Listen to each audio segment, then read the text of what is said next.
It's arguably the biggest race in Washington state right now. Tonight, with just over 2 weeks until the general election, the two candidates vying for one of Washington's 2 U.S. Senate seats are debating. Thanks for joining us. I'm Kristen Goodwillie. Democrat Patty Murray currently holds this seat and has held it since 1992. Her opponent is Republican candidate Tiffany Smiley. This is her first time ever running for an elected position. Our new Washington poll shows Smiley gaining ground against Murray. Murray leads with 49% of likely voters saying they would vote for her, compared to 41% for Smiley. 10% are undecided. Since our last poll in July, Murray's 18-point lead has now narrowed to just 8 points. Let's head on over to Spokane for that debate. Each candidate has the opportunity for 2 rebuttals throughout the debate. If you choose to use one, feel free to hold up one of the cards that you have, and I will give you 30 seconds to do that. There will be no counter rebuttals. I also reserve the right to ask follow-up questions when needed. Ms. Murray won the coin toss to determine the order, and she chose to open. I also want to mention to both of the candidates that the monitor that has the time has been going in and out, but the time is correct, and it will come back. So just keep that in mind. So let's get started. There is no formal opening statement, but I do want to start by asking a broad question to focus on your experiences. Ms. Murray, you have been Washington Senator for almost 30 years now. Ms. Smiley, you have said that you want to be a fresh face for Washington in the U.S. Senate. Why do each of you think you are the best candidate for this position? Ms. Murray, we'll start with you. Well, thank you to the League of Women Voters and the Spokesman Review for hosting this debate tonight. These have been really challenging times. I understand that. I grew up in a family with 7 kids. My dad was a World War II veteran, and he ran a small store on the main street of Bothell. We had tight budgets. I understand that. So I always fight to make sure we have an economy that works for working families. In the past year and a half, I have passed legislation to lower prescription drugs costs. I've worked to deliver the largest middle-class tax cut in generations, to lower energy costs, fight climate change, and bring manufacturing back here to Washington State. You know, whether it's getting a VA clinic in the Tri-Cities or making sure Spokane has the resources for police and firefighters, I always listen to communities here and fight for our families in Washington, D.C. This is one of the most consequential elections of our lifetime. Women's rights are on the ballot. If you send me back a pro-choice Senate, I will work to pass my legislation to codify Roe into law. Our democracy is on the ballot. I will fight to protect every American's right to vote. And our economy is on the ballot. I will keep fighting to lower costs and make sure your family has a fair shake. Thank you. Thank you. Ms. Smiley, you have 90 seconds. Yes, at 23 years old, I walked into my husband's trauma care unit at Walter Reed Army Medical Center. I had student loan debt, I had a car payment, and he had tubes coming out of every orifice of his body. He was in a coma. And that was my first experience with the bureaucratic government system. My amazing husband is in the audience with us today. And thank God I was a nurse, because I wasn't afraid to take on the government and fight for him. I didn't know if I was going to meet him dead or alive, but I was going to be there. And unfortunately, the suicide car bomber that he was negotiating with in service to our country in Mosul, Iraq, had detonated his car and sent shrapnel through both of his eyes, so he would be forever blind. But I knew he still had purpose, and I fought for his life, liberty, and pursuit of happiness. I took on big government, and I won. He went on and became the first blind active duty officer to ever serve our country. We served for over a decade with him completely blind. And then I knew I had to go back and make it right for everyone else. So I took on the VA. I took another flight out to Walter Reed Army out to Washington, D.C.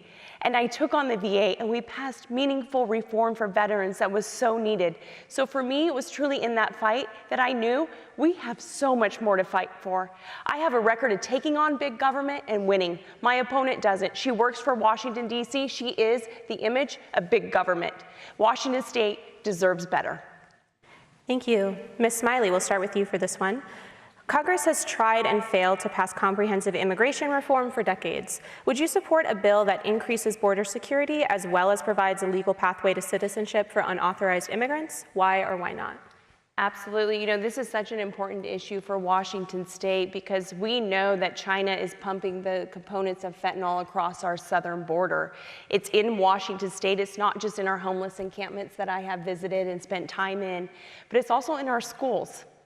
And it's killing our kids. One pill will kill our kids here in Washington State. It's happening all over Washington State. So I went to the southern border to see it for myself. And I talked to law enforcement officers down there, and you know what they said? Our number one roadblock to solving this problem is Washington, D.C. I don't know if my opponent, Senator Murray, has ever been down to the southern border, but I went down there because I know how important it is to Washington State. We have got to secure our border. We've got to stop the flow of fentanyl that is coming across and killing our kids. Every state is a border state. What my agenda for recovery and reform calls for, to turn crisis into hope for all of Washington. We can make sure that Title 42 remains in place, ensure that our Border Patrol agents have every resource that they need to secure our border with technology and resources. And you know, career politicians, they like to use immigration as a political wedge when it comes to election time. I actually will go secure our border and ensure that there is a pathway to legal citizenship in our country. Thank you. Ms. Murray, you have 90 seconds. Well, this is an important question, but first let me say, I have been to the border. I went to the border when the Trump administration, who my opponent has said she would like his endorsement, I went then because the Trump presidency was separating our children from their mothers at the border, at the southern border. And I went not with a photographer, I went with a pediatrician to go make sure that the kids who are separated from their parents had the care they need. Our immigration system today, which is what you asked about, is not working for anyone. It is not working for our growers or our service industry. It's not working for our high-tech companies who are trying to attract new people here to develop jobs here in the United States. We have to fix our immigration system. I have voted for and worked for changing our immigration system to make sure that we allow a path to citizenship, that we fund our border patrol and customs agent in a good way, and to make sure that we have a system that works for those who are seeking asylum. Why don't we have that? Because the Republicans stopped it from happening. They now use immigration during every election to score political points and have refused to come back to the table. We can't let this be a political fight anymore. We need to work to find solutions. It's important for our economy, it's important for humanitarian reasons, and it's important because we are a country of immigrants and we can do better than this. Thank you. We will start with you for the next question. Nations around the world are experiencing high inflation in the wake of the COVID-19 pandemic, as well as rising gas prices worsened by the war in Ukraine. That's no different than what's happening in the United States right now. Ms. Murray, what should Congress do to address rising costs? You have 90 seconds. Such an important question. In every community, I know families are struggling, and like I told you in the beginning, I know what that feels like. So I have been very focused on lowering costs for families as we get through this global challenge that we are facing. I have worked to lower prescription drug costs. In the Inflation Reduction Act, the biggest reduction in prescription drugs we have ever seen, allowing Medicare to negotiate for lower prices, capping $35 insulin at $35, making sure that families have extension of the ACA so they can get lower costs for insurance. We passed a bill to make sure that we're lowering energy costs. If we move to a clean new energy program and we lower our costs, that will help every family's pocketbook. I am looking at every step we can take to lower costs, including my plan to pass childcare. And you elect me, and we will get that done so families can lower the cost of their childcare, get back to work, and help our economy be productive again. Thank you. Ms. Smiley. Well, that sounds like a Washington, D.C. answer to me. I took on Washington, D.C., Patty, and I won. You've never taken on Washington, D.C. You are Washington, D.C. Senator Murray stood with Joe Biden with the Inflation Reduction Act and said, this is going to help us. Don't be deceived by the name, because this isn't coming from me, this is coming from the CBO. It does nothing to combat inflation. In fact, it raises taxes on all of us. 87,000 IRS agents coming after our small business owners and hardworking Washington families. Do you know those making $25,000 or less are 5 times more likely to be audited by the IRS? That's who I'm standing up and fighting for.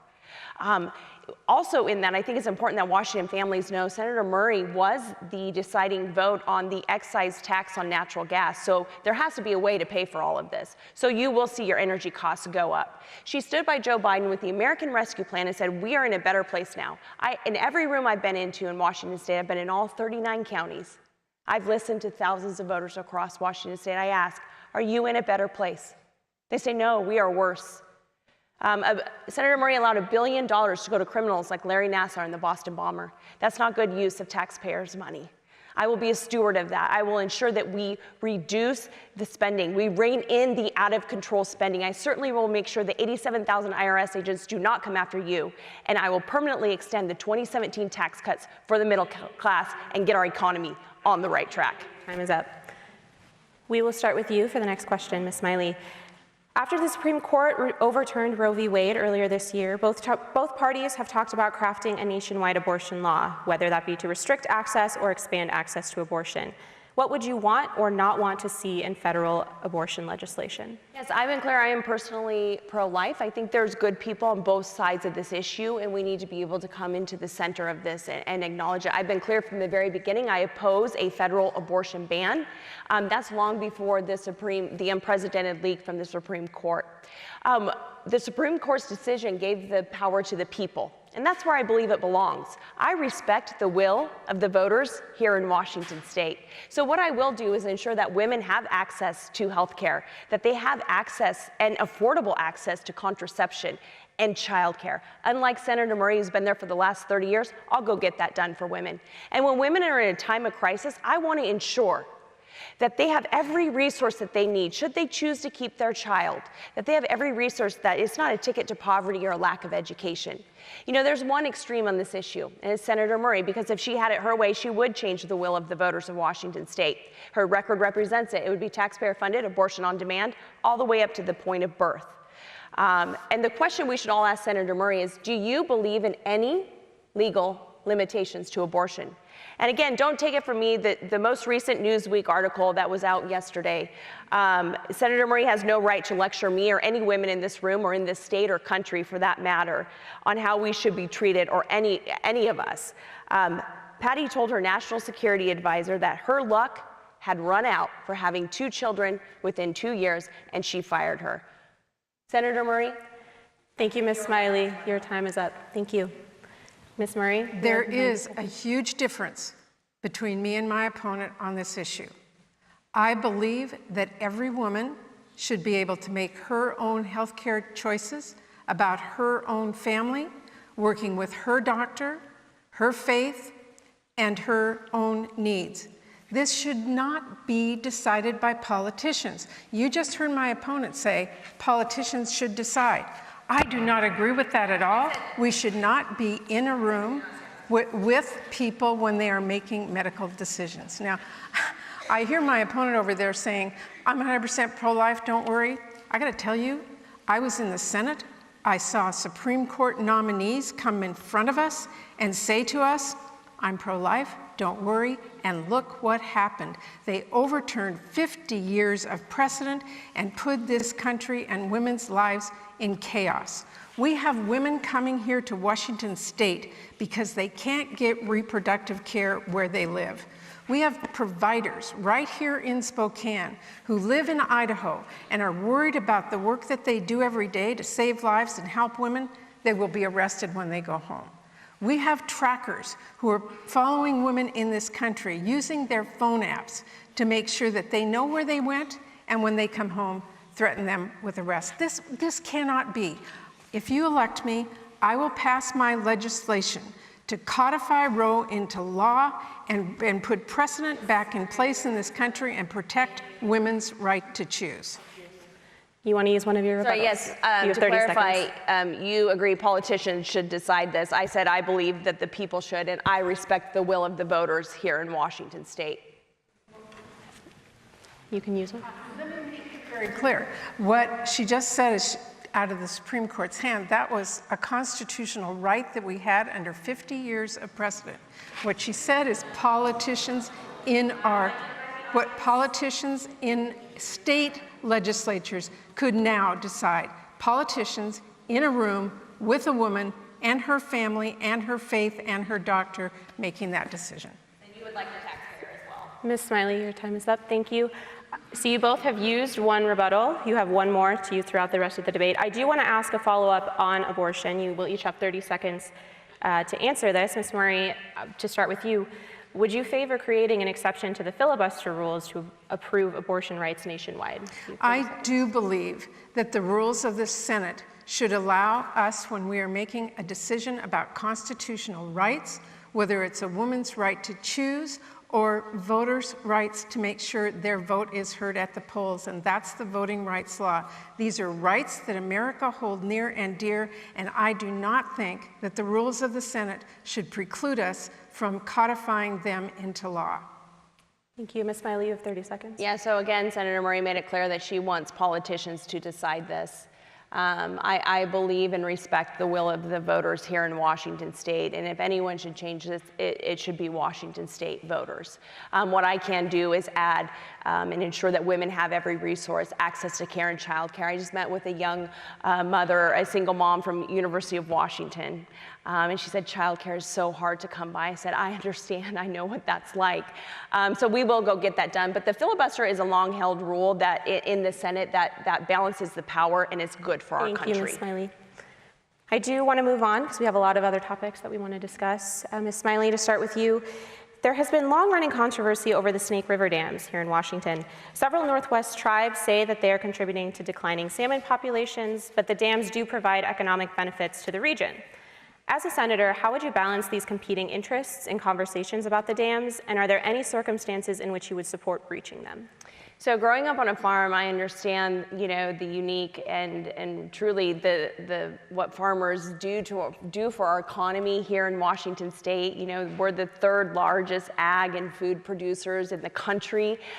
Breaching our dams would be detrimental, not just to our farmers and our agriculture. It would mean more trucks on the road, as well as turning the lights out on every Washingtonian. Our dams provide clean hydro energy. Senator Murray's a typical Washington, D.C., bureaucrat who went along with the tides, flip-flopped on the issue. We have technology that protects our salmon. The Army Corps of Engineers just did a research study as well that showed that we have the most salmon now flowing through our locks and our dams than we've had before. So we need to protect our dams.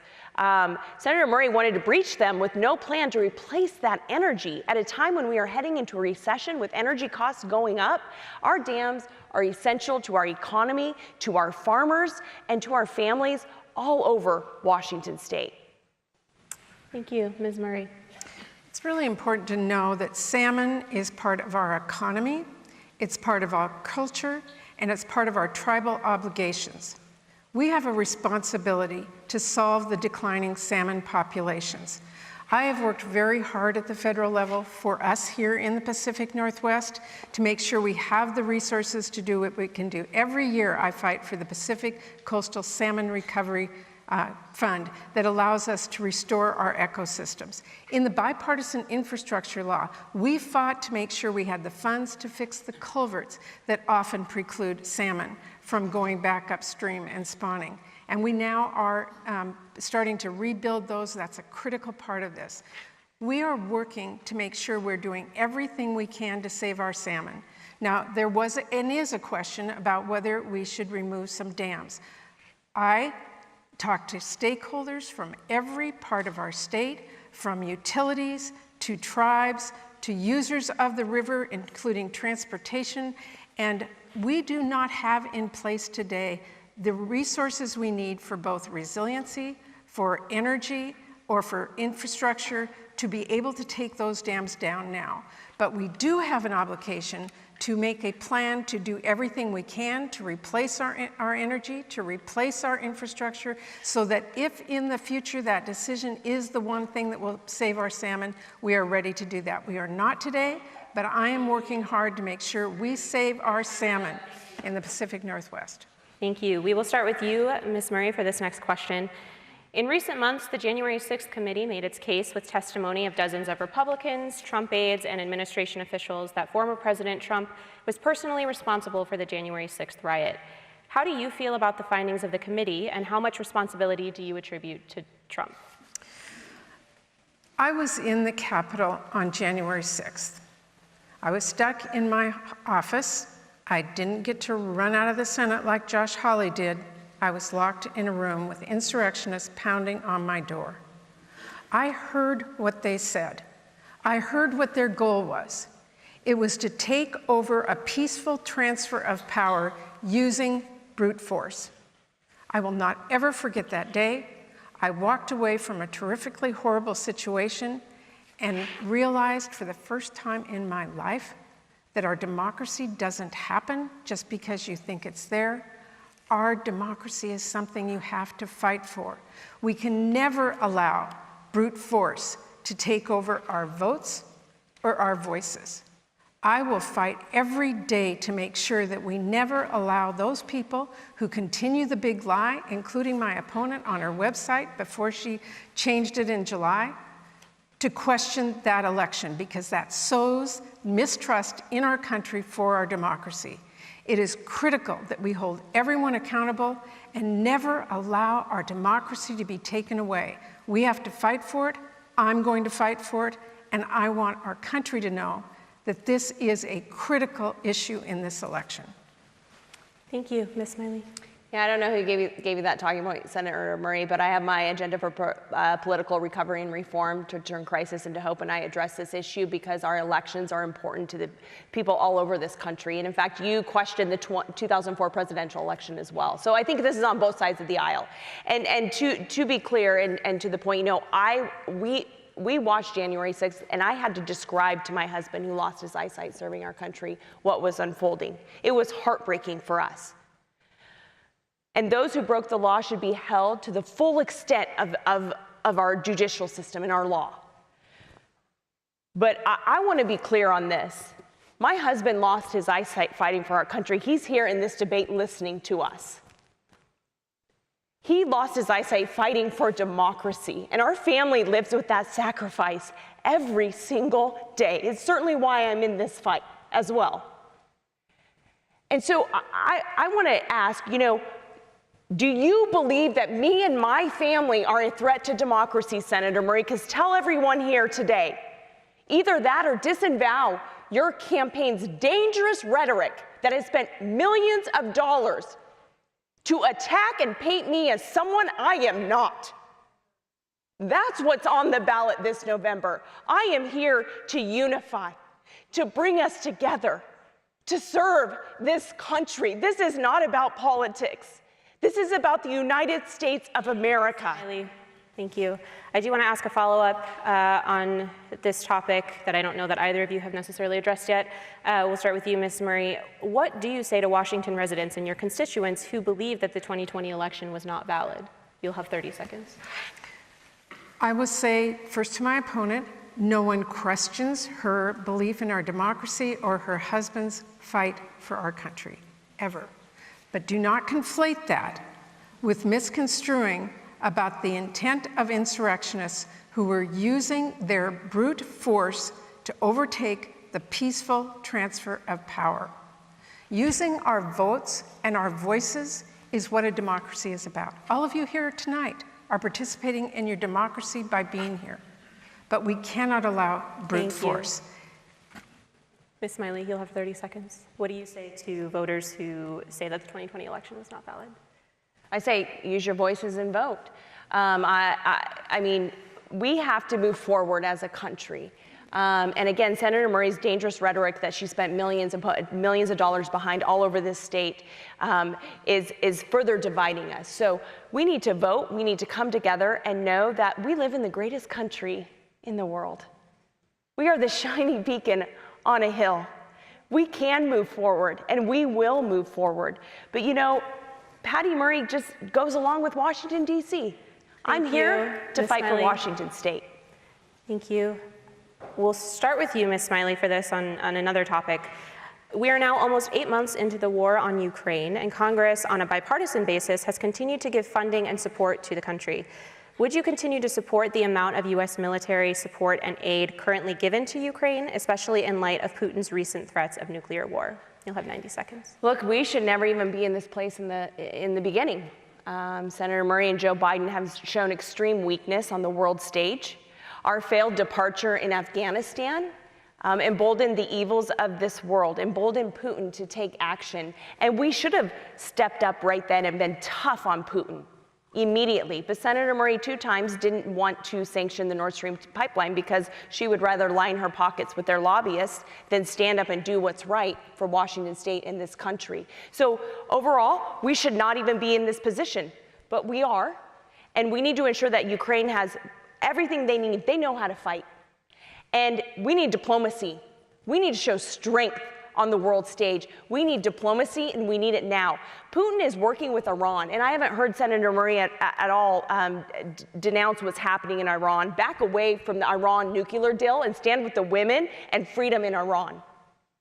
That's essential, because Iran is now working with Putin in Russia to get nuclear weapons. This is an extremely dangerous situation. So we need to show strength from the world stage. That's certainly what I am committed to doing when I am your next senator from Washington State.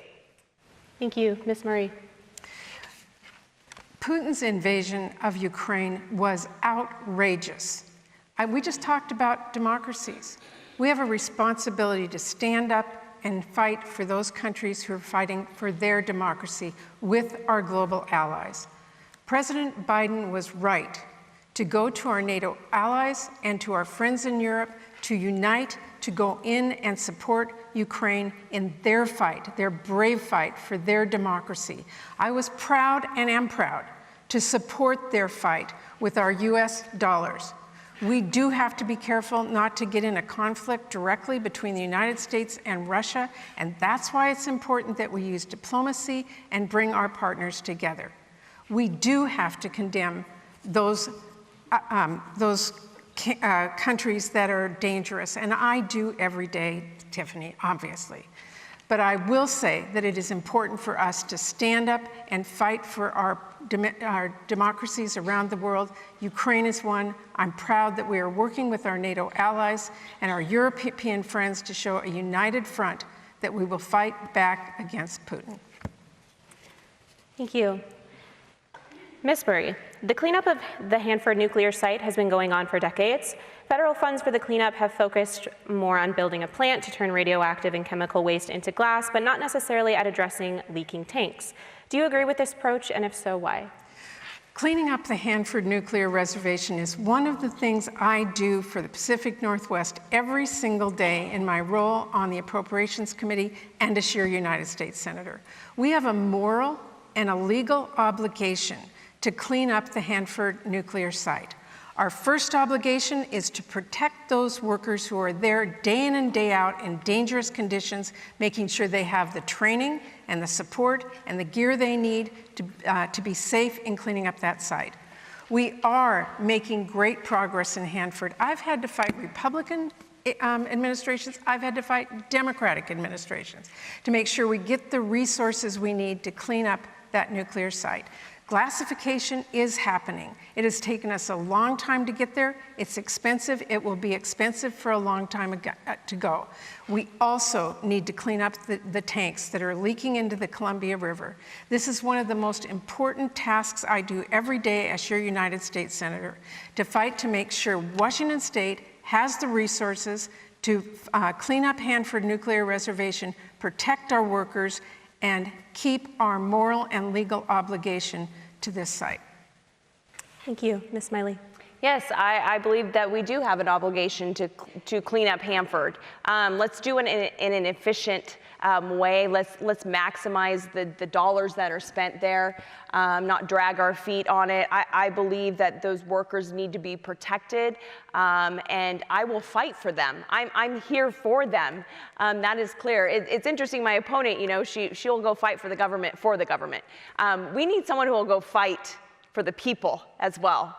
It's easy to take on the government and get what you need. I will have no problem doing that and ensuring that Hanford is fully funded, has every resource that they need to protect their workers and continue to grow and with their cleanup operations out there. I also want to recruit more scientists and grow our labs and our technology and our research that is going on out there. But I think it's important that we have an economy and that we have an environment where it's good to come here, where house prices are lower, where cost of living is lower, that we don't have the rising cost of inflation and gas prices, that people want to come to Washington State. That's certainly what I will fight for.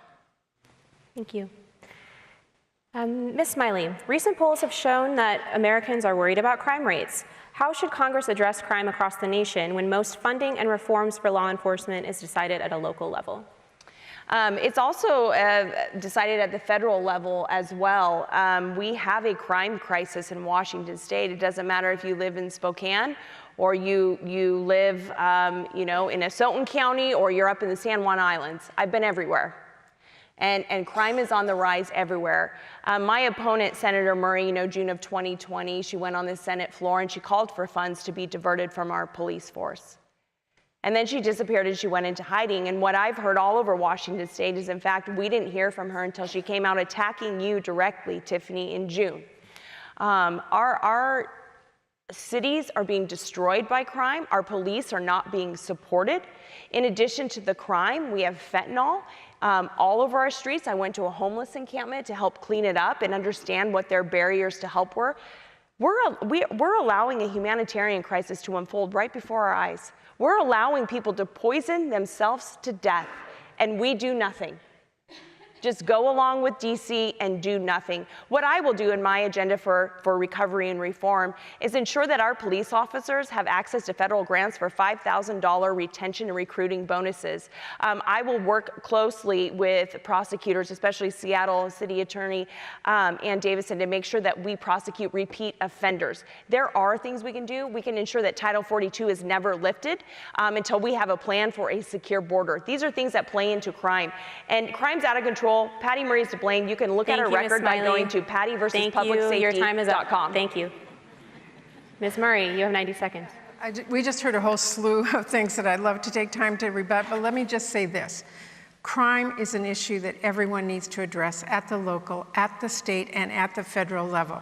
That is exactly why, under the American Rescue Plan that every single Republican voted for and Tiffany Smiley said she opposed, we put resources in there for our police officers so they could stay on the job and fight. And our communities are using that funding now and need to continue to. In that slew of a response, you did not hear anything about gun violence. This is an issue we need to address. After Uvalde, we made some small steps at the federal level, but we need to ban dangerous weapons. We need to ban assault weapons. We need to make sure that we have really good background checks and enforce our ability to make sure that those who are dangerous do not have guns. That is what I fight for, because gun violence is a part of this. And the other part she didn't address is mental health. I am working right now with a Republican colleague. We hope to pass a bill by the end of this year to help with mental health resources for our frontline workers, making sure that they have beds, that they have training, that they have the capability to help people with one of the most critical issues we face in this country today, mental health and substance use disorder. Thank you. And you brought up gun violence, so I want to ask a question about that, and we'll start with you, Ms. Murray. The Senate recently passed bipartisan legislation, as you just mentioned, to address gun violence. But would you support further steps at the federal level, such as reinstating an assault weapons ban, restricting magazine capacity, or limiting ghost guns? The answer to that is absolutely yes. No one should have to worry about walking in their neighborhood or sending their kid to a school or going to a movie theater or to the mall about gun violence. We need to do everything we can to address the issue of gun violence. One thing I am working on is that we have never done any research on the issue of gun violence and what causes that. Why? Because the NRA, who supports my opponent, says we couldn't do any research on that. Finally, last year, I got money for the CDC to do research on what is causing gun violence, and when we have that research, we will better know what steps we can take at the federal level to reduce the issue of gun violence. I will fight every day to make sure that your kids don't have to worry about somebody coming into their schools, that you can walk through the streets safely, that we as a country stand up to the NRA and fight back and make sure that we put public safety first. Thank you. Ms. Smiley. Yes, we have a crime issue. We need to ensure that we protect our Second Amendment rights for law-abiding citizens and that we keep weapons out of the hands of criminals. Again, crime is out of control, Senator Murray. You are to blame, and anyone can go to her record at pattyversuspublicsafety.com. 30 years in the Senate, and this is where we are. And it's not just guns, Senator Murray. There's families who are worried about people on the streets swinging bats. Students at University of Washington, they have to wait for someone to stop swinging a machete around before they can come out of their class. A woman was violently assaulted just walking to lunch in downtown Seattle. And she looked around and she said, "What do I do?" And someone said, "Don't call the cops because nothing will happen." So it's clear that we have a lot of work to do. That is clear. We need to, I'm honestly proud to be endorsed by WA Cops and the Fraternal Order of Police. They know that I have their back. They know that the bedrock of a society is law and order. We need that now more than ever for our kids, for our families all over Washington State. Senator Murray, she has good talking points for Washington, D.C. I'll go fight for Washington State, for our kids, and for your families. Thank you. Ms. Smiley, do you believe that humans are contributing to climate change? If so, what should be done to address its impacts? Yes, I grew up on a farm. Farmers, there's no better stewards of the land than farmers. And I believe in protecting our planet, doing everything I can. In fact, I'm honored to be endorsed by the American Conservation Coalition, along with the Conservative Conservation Climate Solutions, C3. They know that they have a fighter in me who will ensure that we are protecting our lands, that we can plant more trees. What I'm worried about is Senator Murray shut down our energy independence, and she gave it to enemy countries that hate us. Last time I checked, China and Russia, they don't have any environmental standards. So if we really care about the planet, we will do it right here where we do it best. Because we are ruining our planet by allowing these enemy countries who have no standards to emit emissions in our air. So I will fight to work with our local governments. When you talk about forest management, Senator Murray, those fires were started by man-made fires. And I certainly would have led the charge of working with local officials to get in front of that and to stop them. But I know getting the input also from local governments all over Washington State is the key to better climate solutions. It's best handled at the local level with the unique situations that come up. And I look forward to ensuring that we have forest management so we stop these out of control large forests that are burning continuously every single year. Thank you. Ms. Murray. We just heard a whole slew of Republican talking points, but we certainly didn't hear any way that my opponent is talking about how we reduce the impacts of climate change.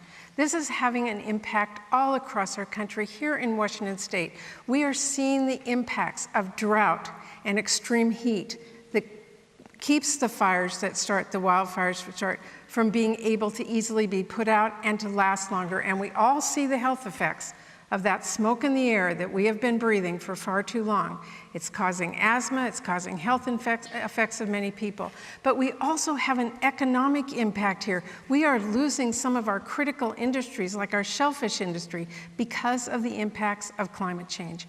I was proud that Democrats took this on 2 months ago in the United States Congress. And we passed the biggest investment in climate action in the history of this country. Not one Republican voted to help us do that.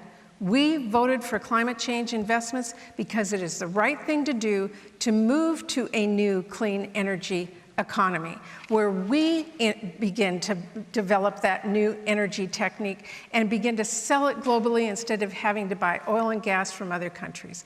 This is how we become energy independent. This is how we lower energy costs. We are making major investments, and it will move our country forward. Thank you. And I want to follow up with both of you, and you'll each get 30 seconds, because I'm not sure that either of you answered the first question, which is, do you believe humans are contributing to climate change? Ms. Smiley, you'll have 30 seconds. I mean, we need to protect our environment and our climate. We all live on this planet, so I think to be clear, we need to have an approach, and my agenda for economic recovery and reform calls for immediately unleashing our natural gas and our oil pipelines so we can lower the cost for you now, immediately, while we work for a long-term perspective of an all-of-above approach and expand our green energy and our clean energy. Washingtonians should not have to suffer for some DC pie-in-the-sky idea of climate. Thank you. Ms. Murray, you'll have 30 seconds. You just heard a plan to increase emissions. Our plan to stop the effects of climate change is to lower emissions. And that's what our bill did. And yes, humans have an impact on this. When we use products that create emissions, when companies do, it creates climate change, and we need to address that. What you heard from my opponent is let local cities deal with this. That's what corporate America wants. I think corporate America is what contributed to climate change in the beginning. Thank you. And we have an audience-submitted question, and we'll start with you, Ms. Murray. The pandemic impacted our educational system in many ways. What will you do to address the opportunity gap? That is a really critical question. When the pandemic hit, I, as a former school board member and as a grandparent, was so concerned about all of our schools being shut down. And what I did from the first was to make sure we had the funds to get to our schools to make sure that they could reopen safely. My opponent keeps talking about this like it was a national decision. It was up to our local school boards based on public health reasons. At the federal level, what we did was to make sure that our schools had the resources to open. Now, in terms of learning loss, that has been a concern I've had from the beginning. I actually wrote the provisions into the American Rescue Plan that Tiffany opposes to make sure that we are dealing with learning loss. I talk to teachers and communities all over our state, and I know the impacts of kids who have not been at school. We got them back in school. They are all there, but we're still dealing with learning loss. I put money into the American Rescue Plan for after-school programs and tutoring. We need to do more. We are not there yet, and it is a #1 priority for me when we are doing our appropriations bills in the next month and a half. Thank you. Ms. Smiley. Yeah, Senator Murray, I think the great problem that's going on here is to pass policy based on good intentions. We need to be passing policy that delivers results. And our children are set back terribly. Their test scores are plummeting. Childhood anxiety, self-harm is on the rise. You talk to any parent. You know, on the CNN interview, you doubled down. You said you have no regrets how we handled the pandemic. You were a champion of mandates and shutdowns, and our children suffered because of that, with no plan to catch them up. You know, this isn't a money problem. This is a solution problem. This is a leadership problem for our country. I have an agenda for our children in this state. I want to ensure that the money follows the child, that your zip code doesn't determine your destiny in Washington state, that parents have a choice in where they send their children for education, that we pay teachers more. The average bureaucrat in Washington, D.C. makes $180,000. They don't set foot in your children's classroom where they're teaching them reading, math. We need competitive quality education. We need to ensure that our children are exposed to trades at a much younger age. College education isn't the only pathway to the American dream in this country. We need plumbers, we need truck drivers. There are multiple ways to achieve the American dream, and we need to make sure that we reduce the stigma that college is for everyone. And we can do that right here in Washington State. We are falling behind. I'm here to fight for Washington State. Senator Murray only stands up for Washington, D.C. Thank you. You'll have 30 seconds. How much can I correct in 30 seconds? So first of all, it doesn't surprise me you just heard the talking points you did, because I know that Betsy DeVos and her family is supporting my opponent. But I will tell you this, our public education system is the backbone of our democracy. I fight every day to make sure we have the funds to assure that every child has an opportunity to get a good education. We cannot funnel that money to private, for-profit, unaccountable public schools. I support the charter school law here in Washington State, but I do not support federal funds going to private, for-profit schools that are unaccountable. Thank you. Ms. Smiley, you won't get a counter rebuttal, but you can use one of yours if you choose. Okay, so you've used both of yours, and you still have one left, Ms. Smiley. So Ms. Smiley, we'll start with you for the next question. Earlier this year, the House passed a bill to guarantee a right to same-sex and interracial marriage. The bill will come up for a vote soon in the Senate. Would you vote to codify a right to same-sex and interracial marriage at a federal level? Why or why not? Yes, I want to be clear that this law is settled law and merely a distraction from my opponent, Senator Murray, to distract from their failures on the economy, the rising gas prices and crime. I have been very clear I would support that bill as long as there's strong religious protections within it, absolutely. But let's be clear, I'm here to fight for life, liberty, and pursuit of happiness for all. We need to ensure that we rein in the out-of-control spending that is ravishing our state, thanks to Senator Murray. Democrat economists warned it would cause the greatest inflation that we've seen in a generation, that it has. Again, it's not a money problem, it's a solutions problem. So I will fight for everyone's quality of life, ensure that we have got to lower the gas prices in this state and in this country. There is a plan and a path to do that. We need people to get back to work. We need to ensure that we have the best economy right here in Washington State. We're falling behind on every level. That's certainly why our family is in this fight, because we want all children in Washington State to have a shot at the American dream.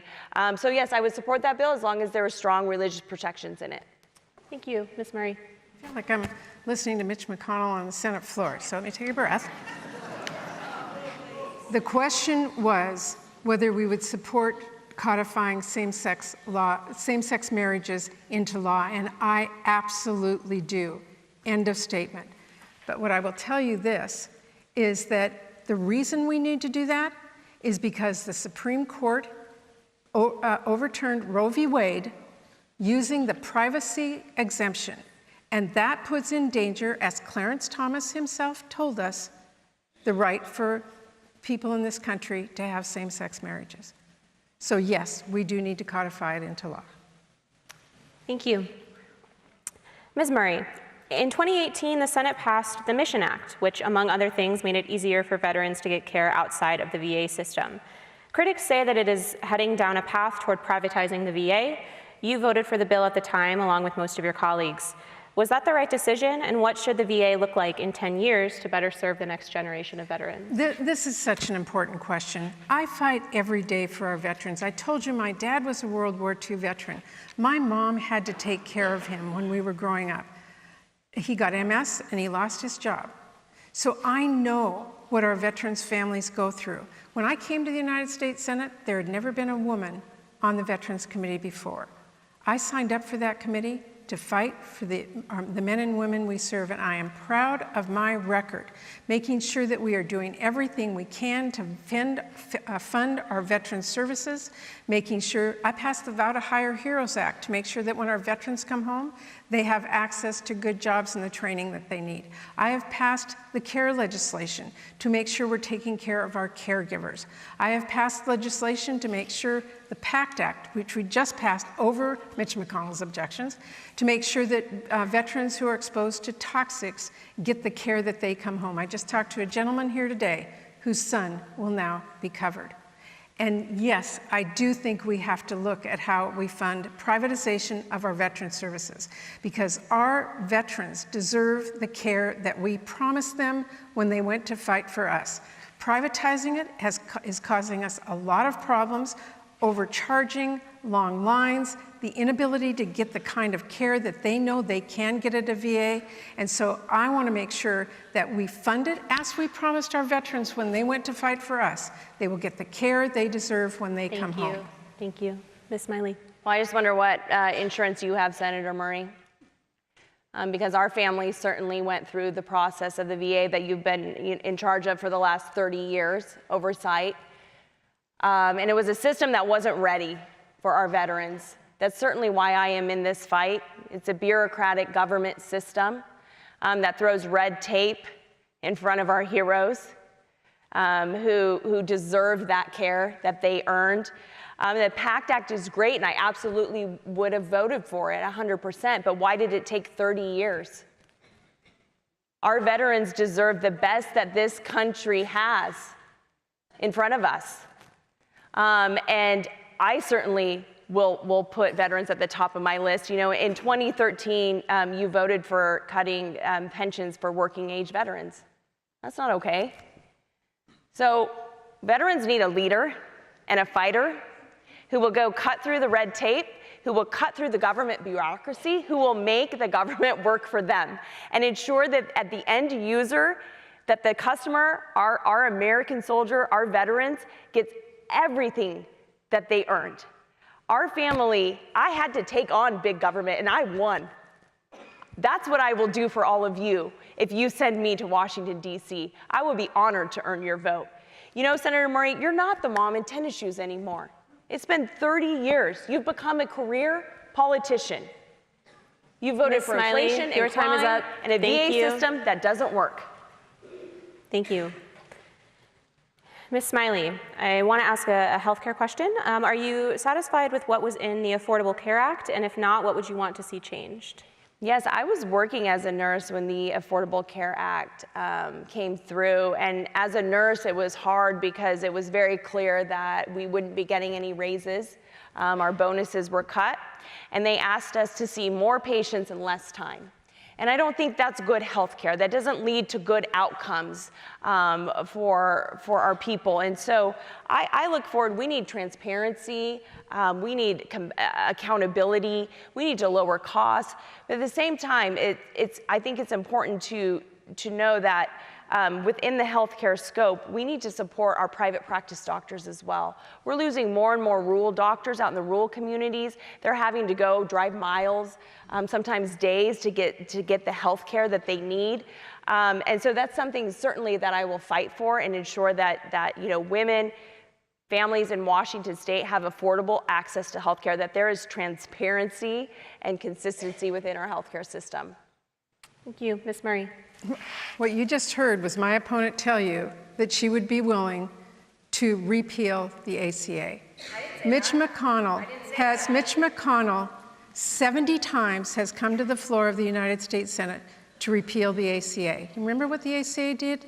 Insurance prices were skyrocketing. So we passed the Affordable Care Act to make sure that when you bought insurance, you were covered for what you needed to be covered. You couldn't be kicked off because you had a pre-existing condition. That has saved so many American lives. That you would get contraceptive care free. That's so important for women.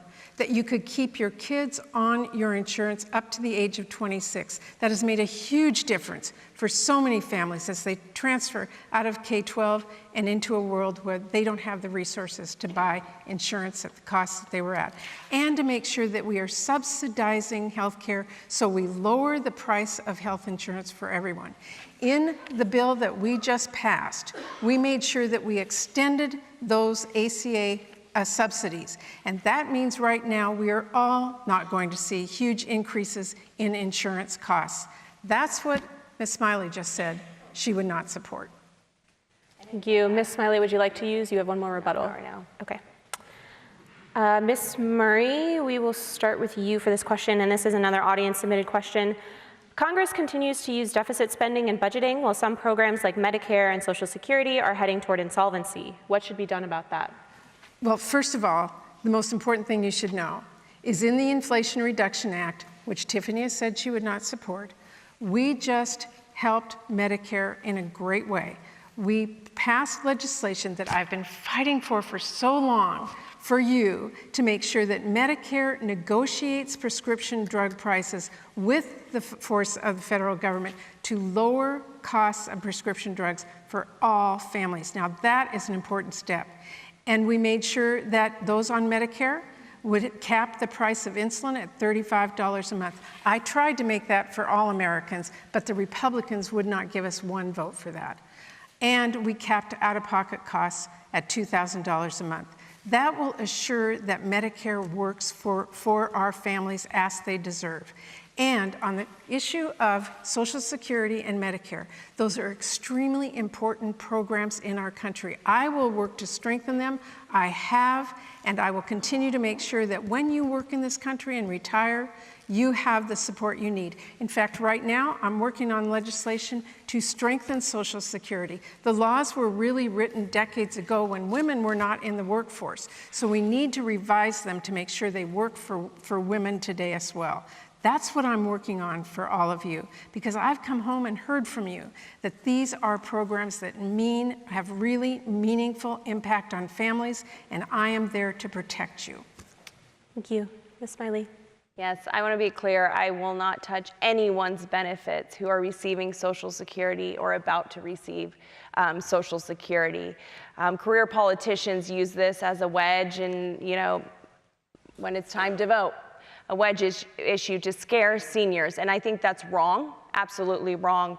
In 2003, there was a bipartisan action in the Senate where Republicans and Democrats came together to ensure that seniors on Medicare had access to prescription drugs, and Senator Murray blocked it. So if she had it her way, you wouldn't have access to prescription drugs.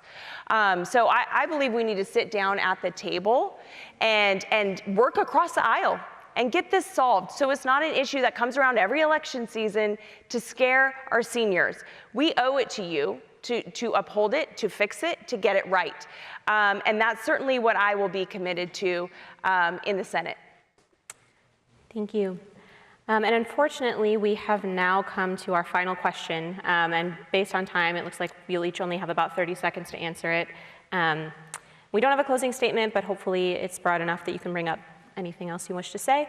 The country is currently in a time of division, and both of you have said that there is a lot at stake this election. If elected, explain how you would work with the other party and those who did not vote for you. Ms. Smiley, we'll start with you. Yes, I am happy to work. I mean, look at my track record of building coalitions and taking on big government. Senator Murray has put millions of dollars behind me to smear me.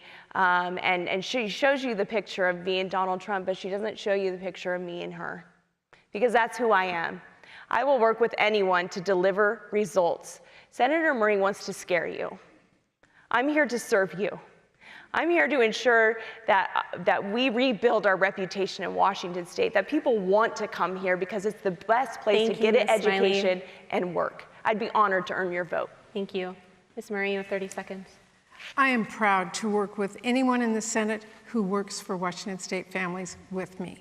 That's why I worked to do the budget agreement with Paul Ryan when government was shut down and no one else could get us an agreement to move forward. I passed a bill with Lamar Alexander, my Republican counterpart, to change No Child Left Behind so our kids could learn at school in a way that wasn't testing them every day. And right now, I am working with my Republican counterparts to pass a Prevent Pandemics Act to assure that we never go through what we went through again. That's why I ask for your vote and your support. Thank you. Thank you both again to our candidates and for everyone in the audience and for those watching at home. Another thank you to our sponsors, the League of Women Voters, Gonzaga, the Washington State Debate Coalition, and the Spokesman Review. Don't forget to vote on November 8th, and have a good night. Thank you. You've been watching the candidates for U.S. Senate in an extremely contentious one-hour debate. Democrat Patty Murray facing her opponent, Republican candidate Tiffany Smiley. The candidates predominantly falling along party lines for some of the top issues facing our country. Inflation, abortion legislation, crime, same-sex marriage, and climate change are just some of those topics. Smiley's mic had to be cut multiple times during this debate for interrupting Murray during her answer, repeatedly claiming Murray is for D.C. as Murray refused disputed her care for Washington State. Coming up here tonight at King 5 News at 10 and 11, King 5's Drew Mickelson will join us live from Spokane to break down this debate. And we are also going to hear tonight from our King 5 political experts, former Washington Governor Gary Locke and former Washington Attorney General Rob McKenna. They'll have reaction from both debates, including their key takeaways moving forward. Thanks for joining us tonight and have a great